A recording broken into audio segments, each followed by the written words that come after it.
So yes we are live again. आपको थोड़ा सा इंतजार कराने के बाद हम लोग लाइव आ चुके हैं। कभी कभी कुछ टेक्निकल इशू हो जाते हैं, इसलिए आपको वेट करना पड़ा। तो आइए फटाफट से क्लास को स्टार्ट करते हैं, बिल्कुल भी एक भी मिनट वेस्ट नहीं करेंगे। और आप सबका अड्डा 24/7 परिवार पर बेटा बहुत बहुत स्वागत है। वेलकम टू अड्डा 24/7। आइए क्लास को स्टार्ट करते हैं जल्दी से, आइए क्लास को स्टार्ट करते हैं फटाफट। And yes, this is going to be, क्या बात है, बहुत ही बढ़िया, बहुत ही बढ़िया। तो आप सबका हमारी क्लास के अंदर बहुत बहुत स्वागत है। Good afternoon to everybody. And जल्दी से आइए क्लास को स्टार्ट। बच्चा कह रहा है सर हेलो बोलो। हेलो जी, हेलो एवरीवन, कैसे हैं आप लोग? आइए तो फटाफट बेटा क्लास को स्टार्ट करेंगे। ये रहा हमारी क्लास का पहला क्वेश्चन, ये रहा हमारी क्लास का पहला question. Line drawn parallel to the equator are known as. अगर मैं आपको बोलूं कि ये हमारी धरती है और ये हमारा इक्वेटर है, अगर मैं इस इक्वेटर के पैरेलल लाइंस को बनाऊं, तो उसे क्या बोलेंगे बेटा? सर उसको हम बोलेंगे लैटिट्यूड्स, आपको धरती पे एक इस प्रकार की लाइन देखने को मिलती है और आपको धरती पर एक इस प्रकार की लाइन देखने को मिलती है, जिसको हम बोलते हैं देशांतर रेखाएं, जिसको हम बोलते हैं लॉन्जिट्यूड्स, या जिसको हम प्यार से बोलते हैं देशांतर रेखाएं। करेक्ट। अगर लाइन सीधी है और धरती को नॉर्दर्न और साउदर्न पार्ट में डिवाइड कर रही है, बीच के हिस्से से डिवाइड कर रही है, तो उसको बोलेंगे लैटिट्यूड्स। अगर ये लाइन है धरती को ईस्ट और वेस्ट में डिवाइड कर रही है बेटा, तो बोलेंगे इनको लॉन्जिट्यूड्स या फिर देशांतर रेखाएं। Very good. जो बच्चा आंसर ए लगा रहा है उसका आंसर यहां पर करेक्ट है। नेक्स्ट क्वेश्चन, चलिए question number second. Which of the following is a great circle? Great circle, इनमें से किसको ग्रेट सर्कल के नाम से जाना जाता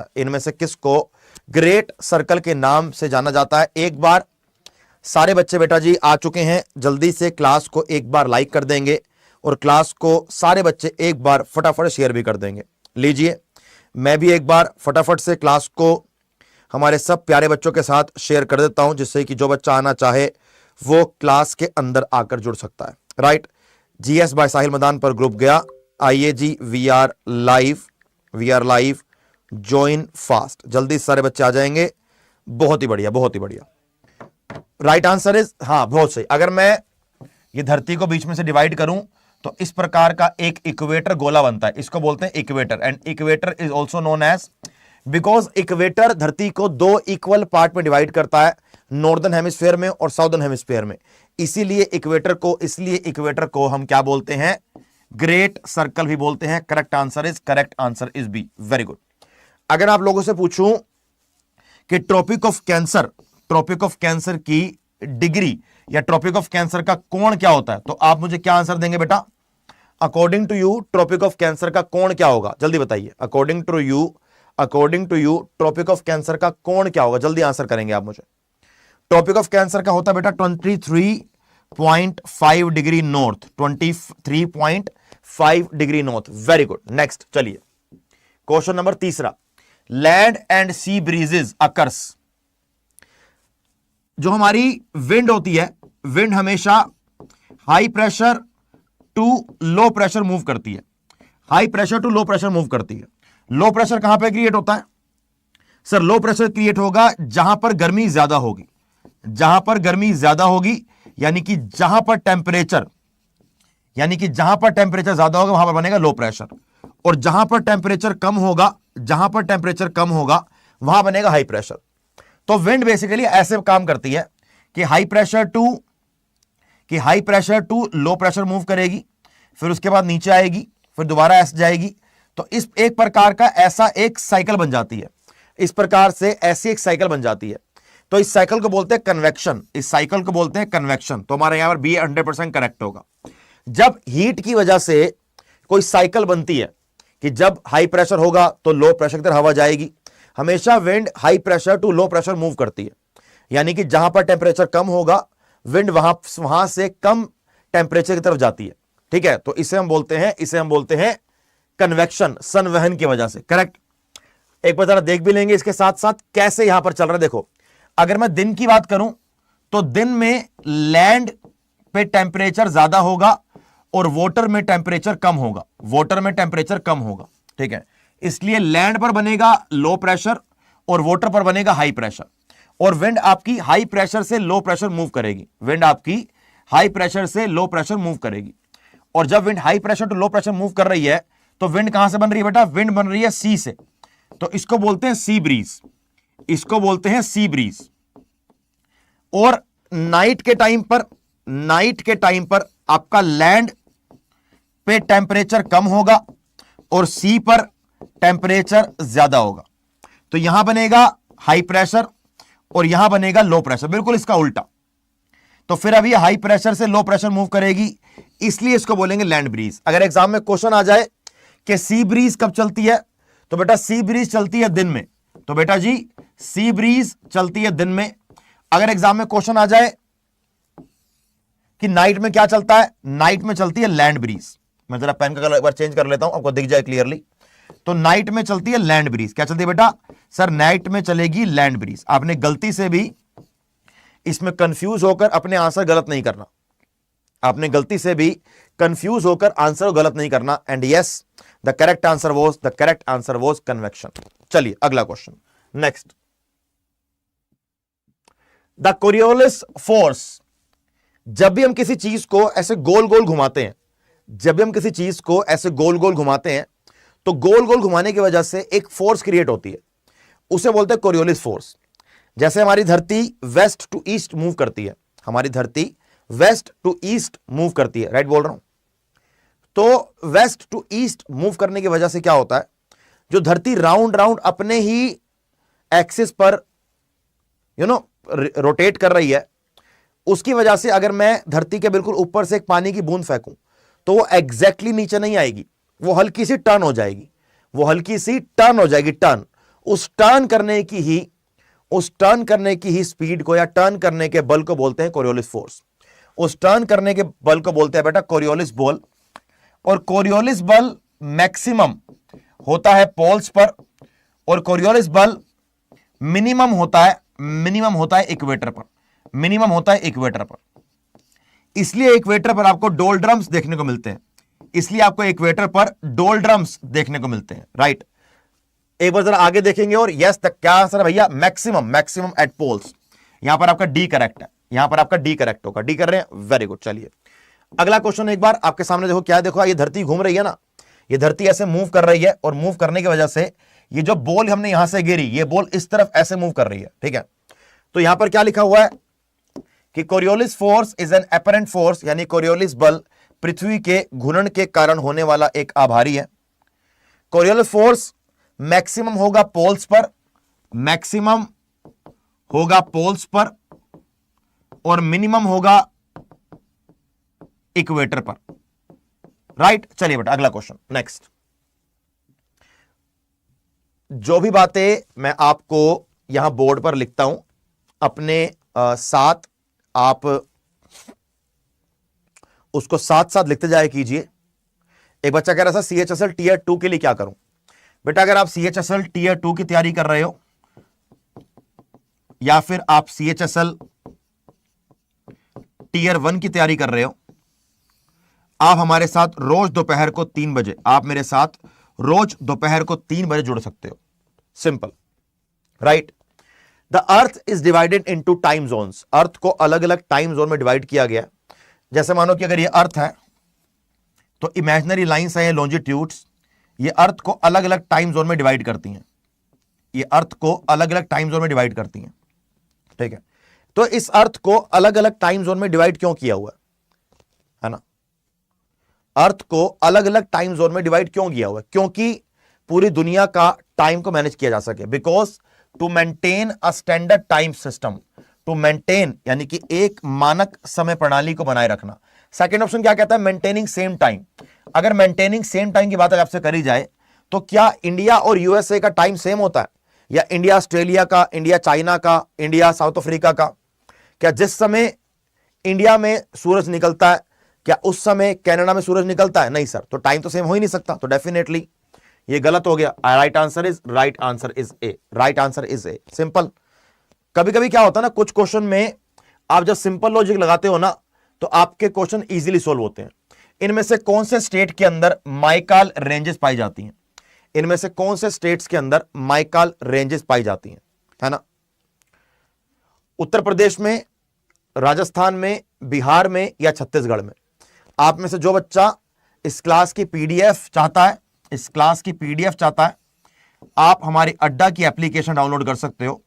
आप अड्डा की एप्लीकेशन डाउनलोड कर सकते हो और अड्डा की एप्लीकेशन का लिंक आपको लाइव चैट के ऊपर दिया हुआ है, एक नीली पट्टी में। जाइए उसे क्लिक कीजिए, जाइए उसे क्लिक कीजिए और क्लिक कर कर अड्डा की ऐप को डाउनलोड कर लीजिए, राइट। और अगर आप चैनल पर नहीं हैं तो चैनल को आप सब्सक्राइब भी कर सकते हैं।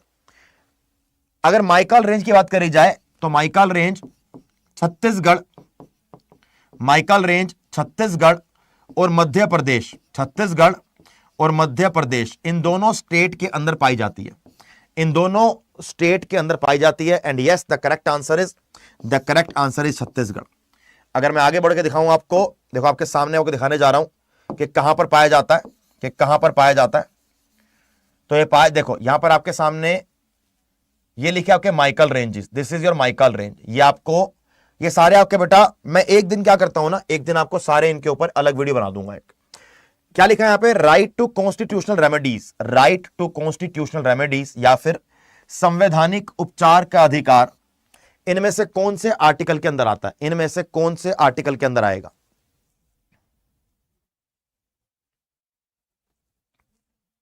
हाँ जी बेटा, एमपी और छत्तीसगढ़, हाँ दोनों के अंदर माइकाल रेंजेस एमपी और छत्तीसगढ़ दोनों के अंदर पाई जाती हैं।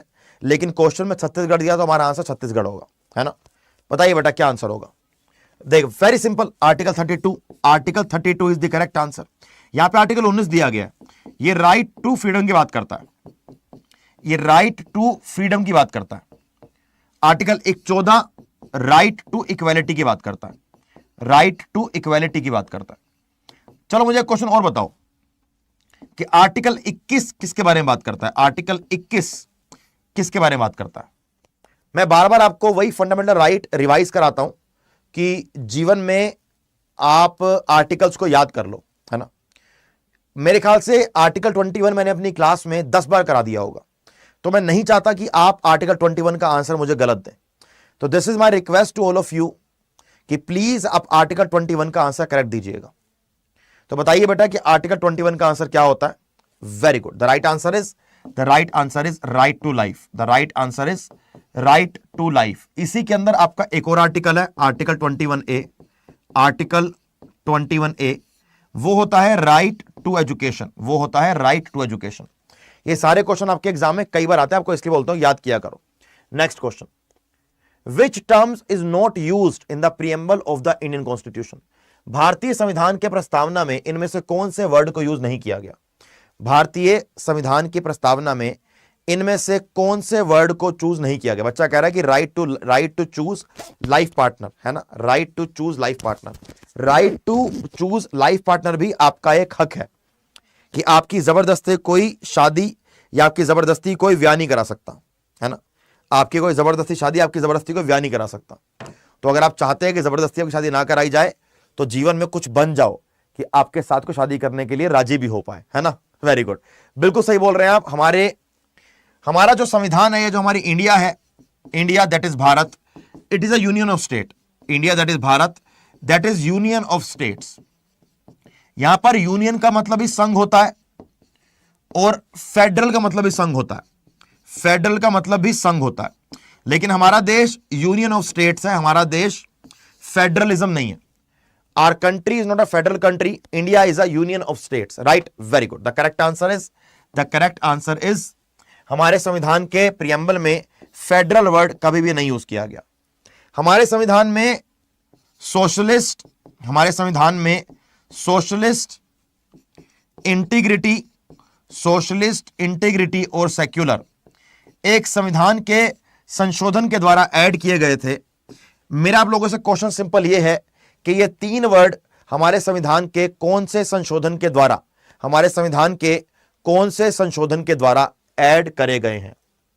एक बात मैं सब बच्चों को बोलना चाहूंगा, आप में से जो बच्चा एसएससी, रेलवेज या किसी भी गवर्नमेंट एग्जाम की तैयारी कर रहा है, आप मेरे साथ रोज दोपहर को 3 बजे और आप मेरे साथ रोज शाम को 9:45 यानी कि 9:45 पर जुड़ सकते हैं, है ना?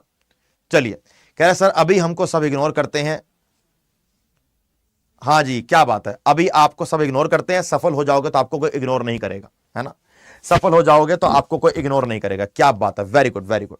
हाँ जी, ये बेटा ऐड किए गए हैं 42nd कॉन्स्टिट्यूशनल अमेंडमेंट एक्ट के द्वारा, जो 1976 में संविधान का संशोधन लाया गया था, जो 1976 में संविधान का संशोधन लाया गया था। आइए बेटा नेक्स्ट क्वेश्चन। एक बच्चा कह रहा है कि अपना सीक्रेट बताओ। भाई मेरा कोई सीक्रेट नहीं है, मैं जीवन में बहुत खुली किताब वाला इंसान हूं। कृष्णा रिवर इनमें से कौन से स्टेट से नहीं बहती? कृष्णा रिवर इनमें से कौन से स्टेट से नहीं बहती? I think one of the simplest question, अगर आपको आता है तो, अगर आपको आता है तो, है ना, बताइए एक बार सारे फटाफट बता दो मुझे जल्दी से कि आप में से कौन कौन बच्चा कौन कौन से राज्य से है। एक बार सारे मुझे बता दो फटाफट से कि आप में से कौन कौन बच्चा कौन कौन से राज्य से, कौन कौन से स्टेट से बिलोंग करता है, जिससे कि पता तो लगे, जिससे कि पता तो लगे कि आप में से कौन कौन, मतलब देश में कहां कहां से बच्चा हमारे साथ पढ़ने आ रहा है, कि देश में कहां कहां से बच्चा हमारे साथ पढ़ने आ रहा है, पता तो लगे। राइट आंसर देखो, वेस्ट बंगाल। अगर आपसे मैं कृष्णा रिवर की बात करूं तो कृष्णा रिवर का जो आपको कोर्स देखने को मिलेगा वो दिखेगा आपको महाराष्ट्र, फिर कर्नाटका, फिर आपका आंध्र प्रदेश, फिर आपका तेलंगाना, फिर आपका तेलंगाना, और इसके बाद बिल्कुल एंड में बंगाल की खाड़ी के अंदर, उसके बाद बंगाल की खाड़ी के अंदर जाकर ये रिवर गिर जाती है। क्या बात है, क्या बात है। उत्तर प्रदेश, राजस्थान, छत्तीसगढ़, आसाम, बिहार, वेस्ट बंगाल, चंपारण, भाई क्या बात है, पटना, यूपी, भाई साहब क्या बात है। मतलब यूपी, राजस्थान और बिहार ने तो एकदम आग लगाई हुई है ना, यूपी, राजस्थान और बिहार ने बिल्कुल आग लगाई हुई है। मतलब अगर मैं कभी जीवन में यूपी चला जाऊं ऐसे घूमने के लिए, और अगर कोई मेरे से आके एकदम मिल ले कि सर जी आपसे मिल लिया, आपको पढ़ाते हैं क्लास में, तो मुझे एकदम ऐसे चौंकना नहीं है, मुझे एकदम चौंकना नहीं है कि आप लोग मुझे पहले जानते हो, तो ऐसा हो सकता है कि मुझे कहीं बच्चा मिल जाए, है क्या नहीं। चलिए चलिए, बहुत बढ़िया बहुत बढ़िया, very good very good very good. Question number 10वां। आइए बेटा, अगर मैं आपको ये दिखाऊं तो यहां पर मुझे फटाफट देख लेंगे मैप को एक बार। देखो ये आपका यहां पर बेटा महाराष्ट्र, फिर आपका यहां पर कर्नाटका बेटा चौरही है, फिर आपका ये आंध्र प्रदेश, आपका यहां पर आंध्र प्रदेश तेलंगाना, फिर यहां पर नीचे आपका ये चली जाएगी। ये आपके रिवर का, कृष्णा रिवर का कोर्स है। आइए बेटा अगला question next. In which year world bank कौन से साल में स्टैब्लिश किया गया? वर्ल्ड बैंक इनमें से कौन से साल में स्टैब्लिश किया गया, है ना। पंजाब, क्या बात है, बच्चे पंजाब से भी हैं, most welcome sir ji, thank you so much, thank you so much, है ना, बहुत बढ़िया बहुत बढ़िया। मेरी भी इच्छा है यार कि आप लोग एग्जाम पास करो, आप लोगों को अड्डा के ऑफिस बुलाया जाए, आपको पार्टी दी जाए और आपके साथ जुड़कर आपका इंटरव्यू लिया जाए कि आपने कैसे मेहनत करी। बाकी बच्चों बताया जाए कि आप लोग कैसे मेहनत करते हैं, कितनी मेहनत करते हैं और कितनी मेहनत करके आप लोग यहां तक पहुंचे। अगर मैं बात करूं यहां पे तो 1944 में एक ब्रेटन वुड कॉन्फ्रेंस हुई, नाम याद रखना, ब्रेटन वुड्स कॉन्फ्रेंस, ये एग्जाम में आती है, नाम याद रखना, ब्रेटन वुड कॉन्फ्रेंस बेटा, ये एग्जाम में आती है। इसमें 2 इंटरनेशनल ऑर्गेनाइजेशन क्रिएट करी गई थी, एक वर्ल्ड बैंक और एक आईएमएफ। तो simple answer is world bank establishment 1944 में हुई, वर्ल्ड बैंक की एस्टेब्लिशमेंट 1944 में हुई। अगर वर्ल्ड बैंक और आईएमएफ की बात करी जाए तो इन दोनों का हेडक्वार्टर है बेटा वॉशिंगटन डीसी, इन दोनों का हेडक्वार्टर है वॉशिंगटन डीसी में। The correct answer was a. जो बच्चे क्लास में आ चुके हैं मैं उनको बता दूं कि रोज दोपहर को मेरी क्लास 3 बजे और शाम को मेरी क्लास 9:45 पर होती है। तो आप में से जो बच्चा एसएससी, सीएचएसएल, सीजीएल, रेलवेज या किसी भी गवर्नमेंट एग्जाम की तैयारी कर रहा है वो मेरे साथ रोज दोपहर को 3 बजे और शाम को 9:45 पर जुड़ सकता है। अभी भारत की राजधानी है नई दिल्ली। क्वेश्चन यह है कि नई दिल्ली से पहले भारत की राजधानी क्या थी? भारत की राजधानी का आंसर देने से पहले मैं आपको एक इवेंट याद दिलाना चाहूंगा। वो इवेंट है स्वदेशी आंदोलन। स्वदेशी आंदोलन 1905 से लेकर 1911 तक चला। 1905 में कर्जन ने बंगाल के विभाजन की अनाउंसमेंट करी और बंगाल के विभाजन के बाद उसके प्रतिक्रिया में भारत के लीडर्स ने स्वदेशी आंदोलन स्टार्ट किया। तो 1905 में स्वदेशी मूवमेंट, 1906 में मुस्लिम लीग, 1907 में सूरत स्प्लिट, जब गरम दल और नरम दल दोनों अलग अलग हो गए, 1909 में मोरलेमेंटो रिफॉर्म्स, जहां पे मुसलमानों के लिए सेपरेट इलेक्टोरेट आया। 1911 में दिल्ली दरबार, जब कलकत्ता को राजधानी कैंसिल करके दिल्ली को भारत की नई राजधानी बनाया गया। 1911 में अनाउंस किया गया और 1912 के अंदर दिल्ली को राजधानी बना दिया गया। And yes, the correct answer is Calcutta. The correct answer is Calcutta. यहां पर हमारा ऑप्शन नंबर सी करेक्ट है। नेक्स्ट चलिए 12वां, फॉर्मिक एसिड इन चारों में से किसके द्वारा प्रोड्यूस किया जाता है? White ants, cockroach, red ants या मॉस्किटोस? सफेद चींटी, तिलचट्टा, लाल चींटी या मच्छर? सिंपल आंसर, लाल चींटियों के द्वारा, सी, लाल चींटियों के द्वारा फॉर्मिक एसिड क्रिएट किया जाता है। लाल चींटियों के द्वारा फॉर्मिक एसिड क्रिएट किया जाता है। राइट, चलिए अगला क्वेश्चन, लोकसभा का नेता कौन होता है? हमारा नेता कैसा हो? लोकसभा का नेता कैसा हो? लोकसभा का नेता कैसा हो, इसका आंसर देंगे जल्दी से आप मुझे, फटाफट से। जब भी इलेक्शन होते हैं तो मेंबर ऑफ पार्लियामेंट को चूज किया जाता है। किसके मेंबर ऑफ पार्लियामेंट को? लोकसभा के मेंबर ऑफ पार्लियामेंट को। अब जो पार्टी जीतती है वो प्राइम मिनिस्टर को अपना, जो पार्टी जीतती है वो प्राइम मिनिस्टर को नेता चुनती है। तो डेफिनेटली अगर मैं लोकसभा की बात करूंगा तो लोकसभा का नेता कौन होगा? लोकसभा का नेता होगा प्राइम मिनिस्टर। लोकसभा का नेता होगा prime minister, simple answer. Right, very good. अगला question, who among the following was the author of, अच्छा, नील दर्पण। नील दर्पण एक बुक है बड़ी शानदार। आपने मुझे बताना है कि नील दर्पण बुक का लेखक कौन है। नील दर्पण बुक का लेखक बताइए बेटा जी कौन है, जल्दी से। नील दर्पण बुक का लेखक बताइए कौन है। The right answer is Dinabandhu Mitra is the correct answer.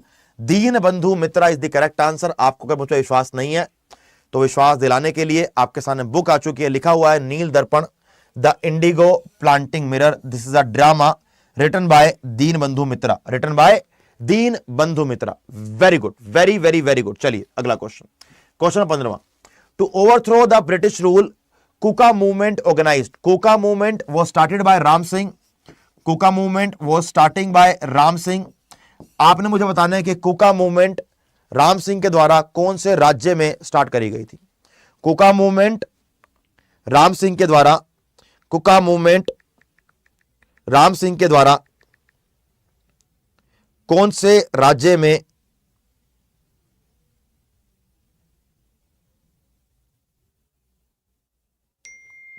कुका मूवमेंट भी की शुरुआत इसलिए करी गई पंजाब में, क्योंकि चाहते थे कि पंजाब से अंग्रेजों का शासन खत्म हो और अंग्रेजों को बाहर निकाला जाए। Very good, the correct answer is Punjab. Very very good. Punjab से मुझे याद आया, मुझे यह बताइए कि जलियांवाला बाग, आप मुझे बताइए कि जलियांवाला बाग का मैसेकर या जलियांवाला बाग का कांड या जलियांवाला बाग का मैसेकर कब हुआ था? जल्दी बोलो बेटा, जलियांवाला बाग का मैसेकर कौन सी डेट पे हुआ था? जल्दी इसका आंसर देंगे आप मुझे। चलिए अगला क्वेश्चन, क्वेश्चन नंबर 16वां, विच हाउस, कौन से हाउस में आप नो कॉन्फिडेंस मोशन लेके आते हो? इनमें से कौन से हाउस में आप नो कॉन्फिडेंस मोशन लेकर आते हो? जल्दी बताइए, बोलो बेटा, कौन से हाउस में आप no confidence? Very good, very good. 13 April 1919, 13 April 1919 is the correct answer. 13 April 1919 एक ऐसा दिन जो हमारे देश की हिस्ट्री में हमेशा एक काले दिन की तरह याद किया जाएगा। अमृतसर, बिल्कुल सही कह रहे हैं आप। अगर आपसे इसके बारे में बात करूं तो नो कॉन्फिडेंस मोशन सिर्फ और सिर्फ लोकसभा के अंदर लेके आ जाता है, और अगर लोकसभा के अंदर नो कॉन्फिडेंस मोशन पास हो जाए, अगर लोकसभा के अंदर नो कॉन्फिडेंस मोशन अगर पास हो जाए तो एक बात समझ लीजिए आप, काउंसिल ऑफ मिनिस्टर को विद प्राइम मिनिस्टर रिजाइन करना पड़ेगा।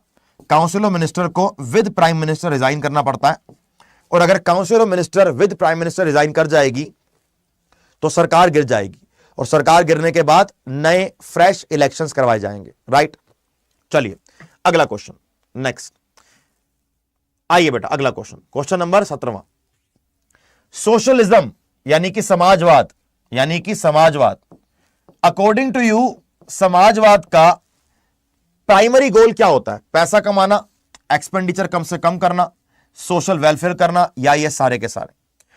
जब भी हम इकोनॉमिक सिस्टम की बात करते हैं तो we read 3 kind of economic system. First, socialist economic system. Second, capitalist economic system. Third, mixed economic system. Mixed economic system Bharat के अंदर फॉलो किया जाता है। कैपिटलिस्ट इकोनॉमिक सिस्टम का जो ऑब्जेक्टिव है वो है पैसा कमाना, प्रॉफिट कमाना। वहीं पर सोशलिस्ट इकोनॉमिक सिस्टम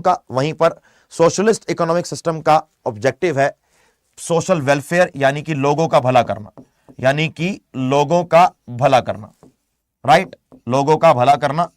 पैसा कमाना या एक्सपेंडिचर कम करना समाजवाद का ऑब्जेक्टिव नहीं होता, समाजवाद का ऑब्जेक्टिव नहीं होता।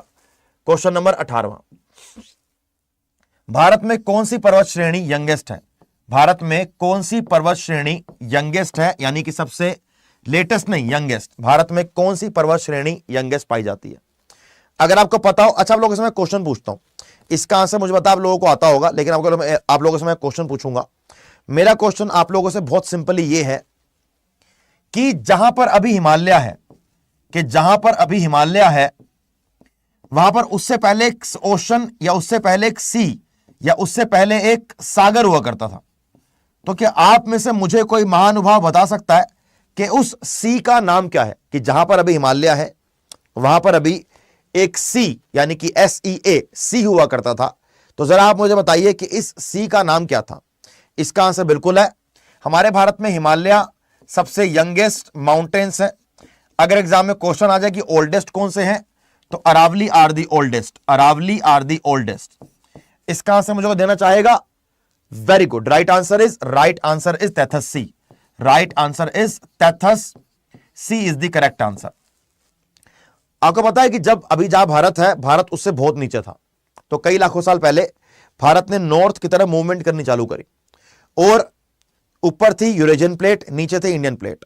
जब इंडियन प्लेट और यूरेशियन प्लेट आपस में टकराई, तो दोनों के टकराने पर इंडियन प्लेट यूरेशियन प्लेट के चली गई नीचे, और यूरेशियन प्लेट चली गई इंडियन प्लेट के ऊपर, और उसके प्लेट के ऊपर चढ़ने की वजह से हिमालय का फॉर्मेशन हुआ। और हिमालय इस प्रकार के माउंटेन्स को बोलते हैं फोल्ड माउंटेन्स। इस प्रकार के माउंटेन्स को बोलते हैं फोल्ड माउंटेन्स। ठीक है, चलिए अगला क्वेश्चन, नेक्स्ट। निम्नलिखित में से किस तरह से भारत में नागरिकता प्राप्त की जा सकती है? बर्थ के द्वारा, रजिस्ट्रेशन के द्वारा, हेरिडिटरी के द्वारा। मुझे लगता है कि अगर इसका आंसर किसी ने गलत दिया है अगर इसका आंसर किसी ने गलत दिया तो फिर पेन की कॉपी बंद करके अपना आराम से AC चला के और चद्दर ओढ़ के सो जाना है, और चद्दर ओढ़कर सो जाना है। तो बताइए मुझे फटाफट से कि इसका आंसर क्या होगा? The right answer is D, कि इन तीनों तरीके से आप भारत के अंदर नागरिकता प्राप्त कर सकते हो। अगर हम नागरिकता की बात करें तो नागरिकता का जो बेटा आर्टिकल होगा, जो नागरिकता का आर्टिकल है 5 से लेकर 11।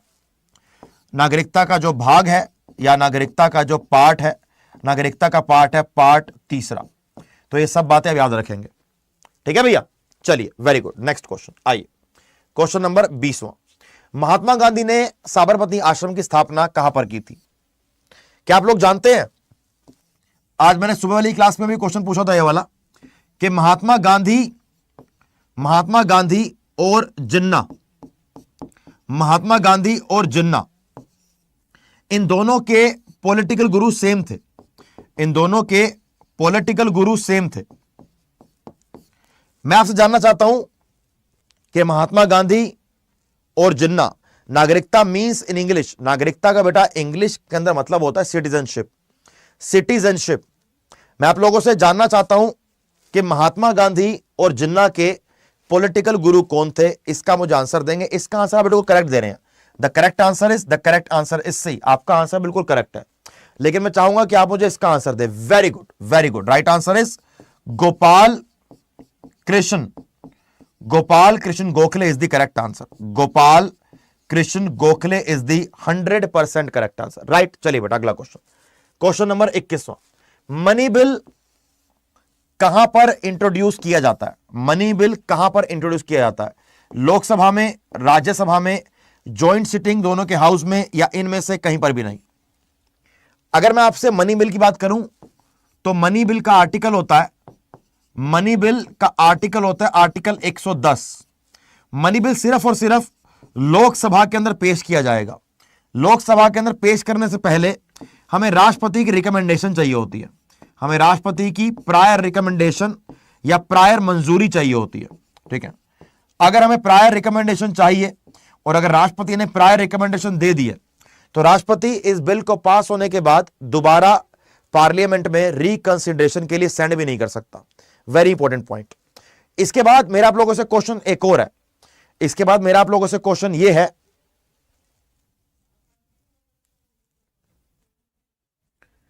एक ना पिछले क्वेश्चन में गलती हो गई है। मैंने क्या बोला था आपको कि सिटीजनशिप, मैंने बोला आपको कि सिटीजनशिप का पार्ट है थर्ड, लेकिन ये गलत है। सिटीजनशिप का पार्ट है सेकंड। पार्ट थर्ड तो फंडामेंटल राइट्स का है, पार्ट थर्ड तो फंडामेंटल राइट्स का है। नागरिकता का पार्ट बेटा सेकंड है, पिछले क्वेश्चन में गलती हो गई है। नागरिकता का पार्ट थर्ड है, नागरिकता का पार्ट सेकंड है और फंडामेंटल राइट्स का पार्ट थर्ड है, तो ये गलती नहीं करेंगे। Thank you. मेरा आपसे क्वेश्चन ये है कि जॉइंट सिटिंग, मेरा आपसे क्वेश्चन ये है कि जॉइंट सिटिंग का आर्टिकल बताइए क्या होता है। जॉइंट सिटिंग का आर्टिकल बताइए क्या है, जल्दी से। जॉइंट सिटिंग कब होती है? मानो कि लोकसभा के अंदर एक बिल पास हुआ, उस लोकसभा के अंदर बिल पास होने के बाद राज्यसभा के अंदर बिल पास नहीं हो रहा और लेकिन बिल जरूरी है, तो राष्ट्रपति साहब जॉइंट सिटिंग बुला सकते हैं। तो पहला क्वेश्चन क्या बनेगा? Who can call the joint sitting? President can join the, president can call the joint sitting. Under which article? Under article 108, under article 108। 108 संविधान का आर्टिकल बोलता है कि प्रेसिडेंट साहब जॉइंट सिटिंग बुला सकते हैं। अब प्रेसिडेंट साहब जब जॉइंट सिटिंग बुलाएंगे तो who will preside over the joint sitting? उस जॉइंट सिटिंग का अध्यक्ष कौन होगा? उस जॉइंट सिटिंग का अध्यक्ष होगा लोकसभा का अध्यक्ष। लोकसभा का अध्यक्ष जॉइंट सिटिंग का अध्यक्ष होता है। वेरी गुड, चलिए आगे बढ़ेंगे। नेक्स्ट क्वेश्चन, हमारे इस क्वेश्चन का आंसर है ए, Lok Sabha. Which of the following falls under the tertiary sector of economic activities? Economic activities तीन प्रकार की होती हैं, primary, secondary, tertiary. Primary agriculture, secondary manufacturing यानी कि इंडस्ट्री, टर्शरी यानी कि सर्विस सेक्टर, सेवाओं का सेक्टर। अगर मैं यहां पर बात करूं तो फर्नीचर फैक्ट्री यानी फैक्ट्री आ गए यहां पर, यह आएगा सेकेंडरी सेक्टर में, यह आएगा सेकेंडरी सेक्टर में। इसके बाद शिप बिल्डिंग, कुछ बिल्ड हो रहा है यानी कि यह भी आएगा सेकेंडरी सेक्टर में, यह भी आएगा सेकेंडरी सेक्टर में। इसके बाद माइनिंग, माइनिंग आता है एग्रीकल्चर में, गलती नहीं करेंगे बिल्कुल भी, माइनिंग एग्रीकल्चर में लाया जाता है। यहां पर लिखा है कोल सेंटर। कोल सेंटर एक प्रकार का सर्विस है, कोल सेंटर बोल लो या बीपीओ बोल लो, कोल सेंटर बोल लो या बीपीओ बोल लो, यह सर्विस सेक्टर की बात करता है। तो राइट आंसर इज सेकंड। आप में से कोई बच्चा ने कभी किसी कॉल सेंटर या बीपीओ के अंदर जॉब करी है? आप में से किसी बच्चे ने कभी बीपीओ या किसी कॉल सेंटर में जॉब करी है? या कोई बच्चा बीपीओ या कॉल सेंटर में जॉब कर रहा है? बताइए जल्दी मुझे, फटाफट फटाफट, यस और नो, यस और नो। हमारे इसका आंसर सेकंड करेक्ट हो गया। क्वेश्चन नंबर 23वां, यूनाइटेड नेशन का हेडक्वार्टर कहां पर है? सिंपल क्वेश्चन, आप बताओ। किसी ने करी है जॉब? जी सर, कॉल सेंटर में करी है। Okay, very good very good, okay, बहुत बढ़िया बहुत बढ़िया। नो, नहीं करी, नहीं करी, मैंने की है, बहुत बढ़िया, नेवर, नो सर, ठीक, बहुत बढ़िया बहुत बढ़िया। बहुत सारे बच्चे ऐसे हैं जिनको मैं जानता हूं जो लोग अभी भी साथ साथ नौकरी कर रहे हैं और साथ साथ एग्जाम की तैयारी कर रहे हैं।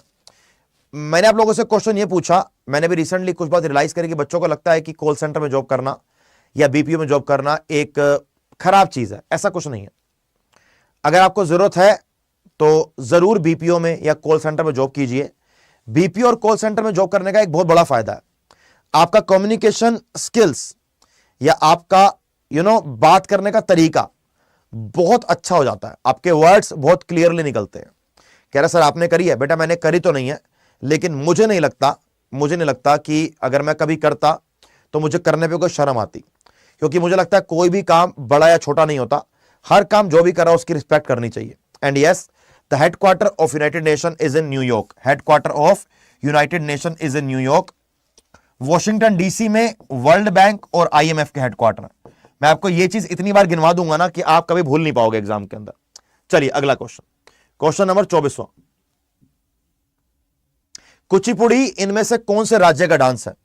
कुचिपुड़ी एक क्लासिकल डांस है, फोक डांस नहीं है।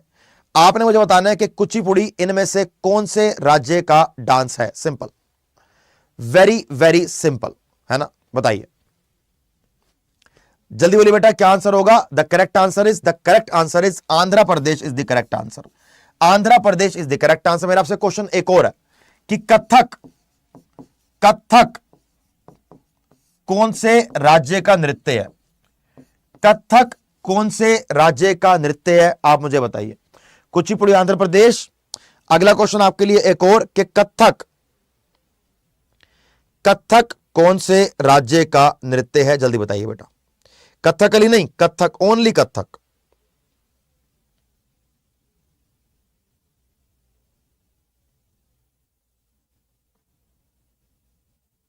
बताइए। Very good. Sorry, Kathak dance है उत्तर प्रदेश का। मेरे मन में एक और डांस आया, वो है मोहिनी अट्टम। एक और डांस आया, वो है मोहिनी अट्टम। मोहिनी अट्टम है केरला का, मोहिनी अट्टम है केरला का, ध्यान रखेंगे इसको। चलिए अगला क्वेश्चन, नेक्स्ट 25वां। आइए, the chairman and member of UPSC का टेन्योर क्या होता है? एक होता है बेटा यूपीएससी, एक होता है बेटा एसपीएससी। एक होती है रिटायरमेंट की एज और एक होती है काम करने की, टेन्योर। आप मुझे पहले आंसर दो, फिर आगे बताऊंगा कि दोनों की एज में डिफरेंस क्या होता है। आप पहले मुझे आंसर दो, फिर बताऊंगा दोनों की एज में डिफरेंस क्या होता है। जो जो बच्चे क्लास के अंदर जुड़े हुए हैं और जिन जिन बच्चों को क्लास के क्वेश्चन पसंद आ रहे हैं, वो अपनी उंगली के इस वाले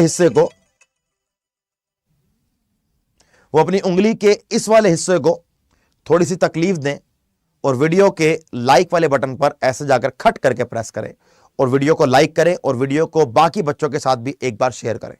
राइट, देखो यूपीएससी की रिटायरमेंट एज है 65, एसपीएससी की रिटायरमेंट एज है 62। टेन्योर है इसका भी 6 इयर्स, टेन्योर है इसका भी 6 इयर्स।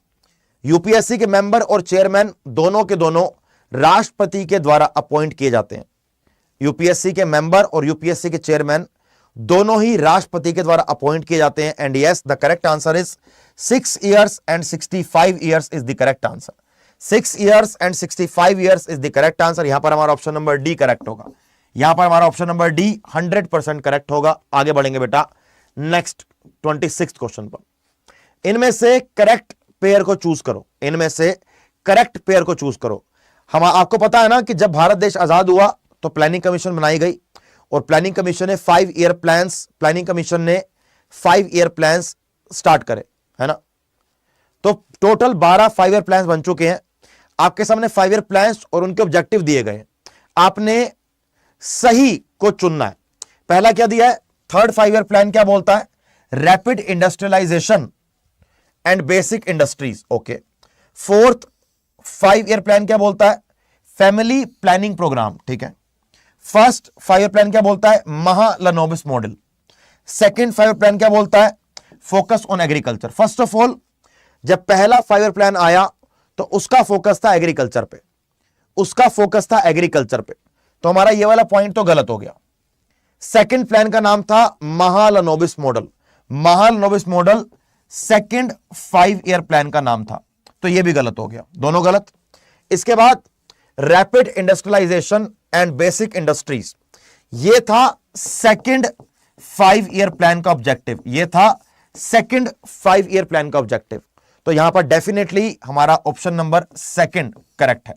यहां पर हमारा definitely option number second correct है। यार यहां पे ना हिंदी लिखने की जगह नहीं थी, इसलिए मैंने आपको सिर्फ ये इंग्लिश में दिया है ना। चलिए, तो yes, the correct answer is second. जो बच्चा सेकंड आंसर करेक्ट दे रहा है सिर्फ उसी का आंसर करेक्ट है, बाकियों का आंसर गलत है। चलिए नेक्स्ट, निम्नलिखित में से कौन मद्रास का मोजार्ट वेस्टर्न कंट्रीज का एक बहुत फेमस म्यूजिशियन है। मोजार्ट वेस्टर्न कंट्री का एक बहुत फेमस म्यूजिशियन है। आपने मुझे बताना है कि मद्रास का मोजार्ट किसे कहा जाता है। आप मुझे सिर्फ यह बताएंगे कि मद्रास का मोजार्ट इनमें से किसे कहा जाता है। वेरी सिंपल, बताइए बेटा। Right answer is A R Rahman is the correct answer. क्या ए आर रहमान साहब से यह बात खुद पूछ लें कि यह बात सही है कि गलत है? क्या ए आर रहमान साहब से ये बात खुद पूछ लें कि ये बात सही है कि गलत है? क्या बोलते हो? क्या रहमान साहब को खुद ही क्लास में ले आए? जल्दी बोलो। बिल्कुल ले आएंगे सर, क्यों नहीं लेके आएंगे? देखिए रहमान साहब खुद हंस रहे कि अरे मैं हूं क्या मोजार्ट ऑफ मद्रास। देखो आपके आंसर से रहमान साहब कितने खुश हो चुके हैं। आपके आंसर से रहमान साहब के चेहरे पे एक अलग ही चमक, एक अलग ही खुशी है। ये गोलू मोलू चेहरा कितनी जोर से देखो मुस्कुरा के हंस रहा है ना भैया। चलो अगला क्वेश्चन नेक्स्ट। भारत के राष्ट्रपति ने आर्थिक संकट की घोषणा कब की थी? हमारे भारत में इकोनॉमिक इमरजेंसी कब अनाउंस करी गई थी? जल्दी से आप मुझे आंसर देंगे। हमारे भारत में इकोनॉमिक इमरजेंसी कब शुरुआत करी गई थी बेटा? आप जल्दी से मुझे आंसर देंगे, फिर हम आगे बढ़ेंगे। The right answer is never. हमारे भारत के अंदर कभी भी इकोनॉमिक इमरजेंसी की बात नहीं करी गई। अगर इमरजेंसी की बात कभी आए और इमरजेंसी के आर्टिकल याद करने हो तो 3 आर्टिकल याद करना। पहला आर्टिकल याद करना आर्टिकल 352, दूसरा करना आर्टिकल 356, तीसरा करना आर्टिकल 360। कुछ नहीं करना, सिर्फ +4 और +4 कर देना। आर्टिकल 352 राष्ट्रीय आपातकाल के बारे में बात करता है। राष्ट्रीय आपातकाल के बारे में बात करता है, राष्ट्रीय आपातकाल, ठीक है। आर्टिकल 356 राष्ट्रपति के शासन के बारे में बात करता है, प्रेसिडेंट रूल। राष्ट्रपति के शासन के बारे में बात करता है, प्रेसिडेंट रूल के बारे में बात करता है। आर्टिकल 360 वित्तीय आपातकाल के बारे में बात करता है, वित्तीय आपातकाल। लेकिन हमारे देश में वित्तीय आपातकाल कभी भी नहीं लगाया गया। क्वेश्चन नंबर 29वां, if RBI reduces the CRR.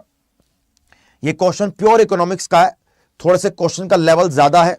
आपके CHSL tier 2, CHSL, CGL tier 1 और टियर 2 में क्वेश्चन आने के लायक है। ऐसे क्वेश्चन आपके एमटीएस जीडी में नहीं आते। तो अगर आपने इसका आंसर दिया तो मानो आपकी तैयारी सीएचएसएल की बढ़िया चल रही है। जल्दी फटाफट मुझे बताओ, जल्दी बताओ फटाफट सारे बच्चे एक बार कि आप में से कौन कौन बच्चा सीएचएसएल की तैयारी कर रहा है। आप में से कौन कौन बच्चा सीएचएसएल की तैयारी कर रहा है? जल्दी से एक बार लिस्ट जर करके बताओ कि आपका आंसर क्या होगा। अगर हम यहां बात करते हैं, अगर सीआरआर को, अगर कैश रिजर्व रेशो को क्या किया जाए, कम किया जाए, तो बैंक्स के पास पैसा बढ़ जाएगा। अगर बैंक्स के पास पैसा बढ़ गया तो मार्केट के अंदर मनी सप्लाई क्या करेगी बेटा? मार्केट के अंदर मनी सप्लाई इंक्रीज करेगी, increase. The right answer is C. तो आप में से कौन को बच्चा very good, very very very good. आप में से बहुत सारे बच्चे, क्या बात है, बहुत सारे बच्चे सीएचएसएल की तैयारी कर रहे हैं। अच्छा, बहुत बढ़िया, बहुत बढ़िया, बहुत बढ़िया, बहुत बढ़िया, वेरी गुड। चलिए अगला क्वेश्चन नंबर हमारा 30वां। सबसे अधिक क्षेत्रफल वाला भारत का राज्य कौन सा है? जब भी ऐसे क्वेश्चन एग्जाम में आए तो न्यूज की खबर के अनुसार आंसर नहीं देना।